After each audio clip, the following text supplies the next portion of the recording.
Welcome to our NHL on NBC studios. Paul Burmeister, Jeremy Roenick, and Patrick Sharp. This is the Quest for the Cup brought to you by Dunkin'. Where there's hockey, there's Dunkin'. And believe it or not, there is no more Tampa Bay Lightning. They go from the President's Trophy winners to having concerts in their hometown with the Stanley Cup to being outswept by Columbus.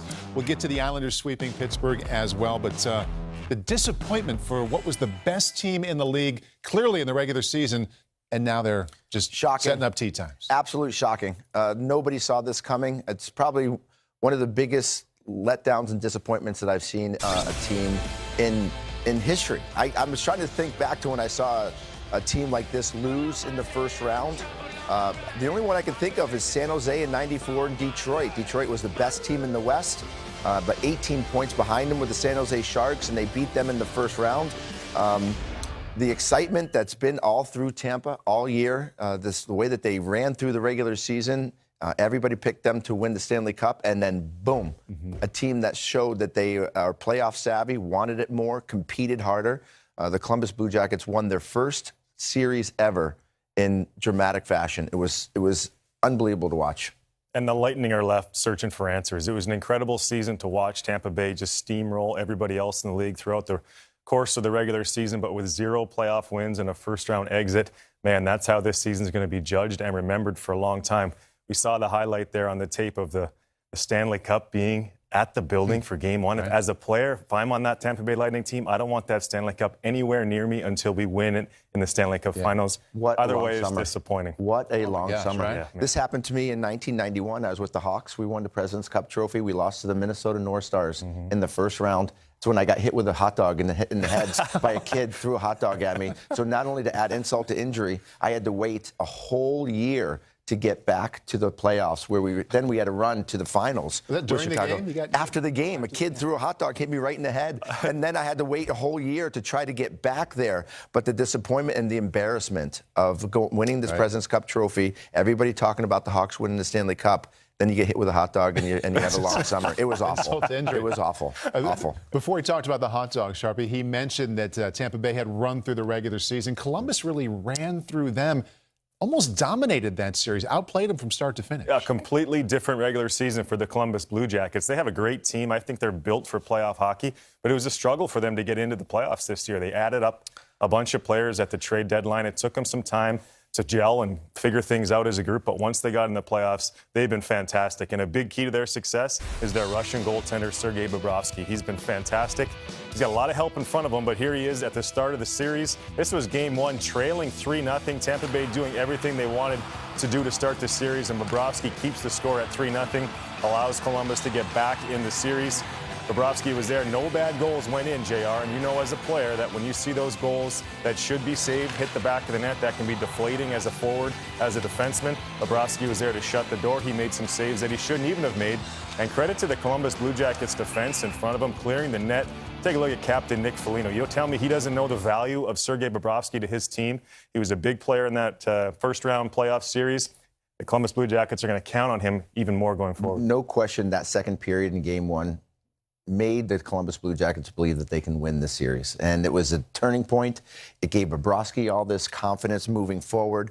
And it just goes to show you that the playoffs are a different animal. It's that to be able to turn your game up and to show that you want it more, pay attention to detail more. And I think the Columbus Blue Jackets were battling all the way down the stretch. They were playing playoff hockey 3 or 4 weeks before they got to the playoffs, where Tampa was just strolling into the playoffs, and we show how hard it is to turn it on and off. But again, this is why we love playoff hockey, because anything can happen, right? It's amazing. As promised, now to the other sweep, the Islanders getting it done against the Penguins.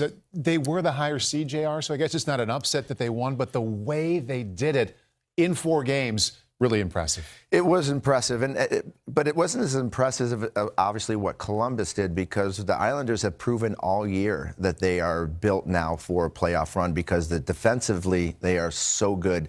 Offensively now they've got some guys that are showing up and playing some great hockey. Jordan Eberle was absolutely fantastic, but the response that they had coming back, every time a goal went in by Pittsburgh, Islanders just came right back and scored. Look, 6:40, and they took advantage of mistakes made by the Penguins and opportunists in games. Again, Game 3, they fell behind.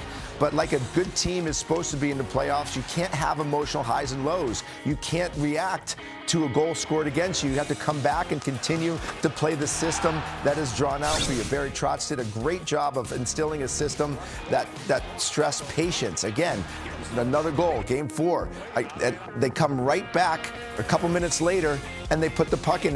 There's no better way to take the frustration and just throw it right back into a team that's won Stanley Cups, like the Pittsburgh Penguins. It's like these guys won't go away. The Islanders don't get pushed out of games, and they weren't pushed around in this series at all. No, we were talking in the studio yesterday, JR, you and I. What's the biggest shift in the game? It's the response, the goal, right after you're scored on it. You got to get momentum back to your side, and the Islanders got contributions from a lot of forwards across the board.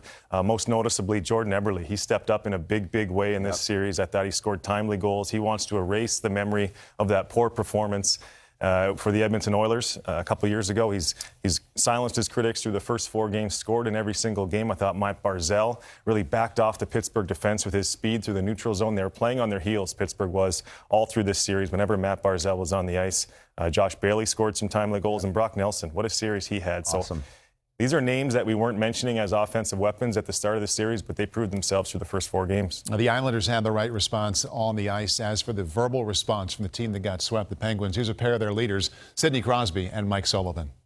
It's hard to win in the playoffs if you don't defend and you don't take care of the puck.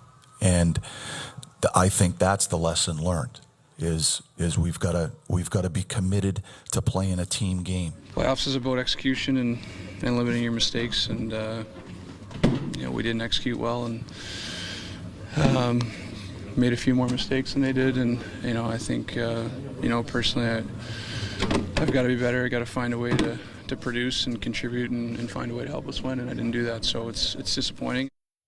And the stats back up his words, Sharpie. 0 goals in that series. Yeah, I love the fact that he takes ownership in front of the media. That's what good captains do. But I like the way Sidney Crosby played in this series. He did Sidney Crosby-type things. Look at him, all the white jerseys surrounding him. He's winning battles. He's taking pucks to the net.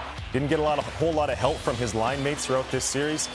Played against a tough defensive pair in this series. Pulock and Pelech really established themselves as a nice shutdown pair.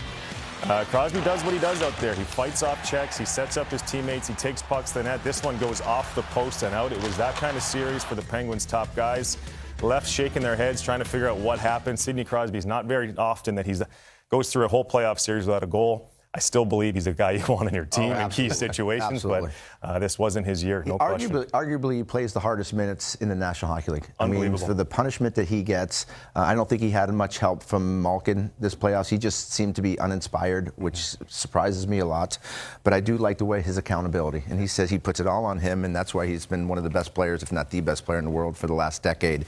And I'm sure he will bounce back. It'll be a long summer for him, but unexpected Pittsburgh going out in 4, but the New York Islanders have impressed all year, and it's no secret or shock how they did it. It's defense. So we move ahead. No Penguins, no Lightning. Here's a look at the odds now in the East without those 2 powerhouses. What do you guys see here? What stands out? Well, the Capitals, no question, rise right to the top of that board, being the defending champions, but the way that they played in Game 3 scares me a little bit. This is a team that likes to turn it on and off. If I'm the Coach Reardon right now, I'm making sure that this team is more prepared to play every single night. Yeah, they got their hands full with the 40-1 long shots Carolina Hurricanes right now. That's a great series. Boston-Toronto, we got the game coming up. It's a give or take who's going to win that one. That's a 1-goal series as well. So lots to figure out in the Eastern Conference. All right, Stanley Cup playoffs are underway now into the second week. A reminder that every game of every round can be seen on the networks of NBC Universal.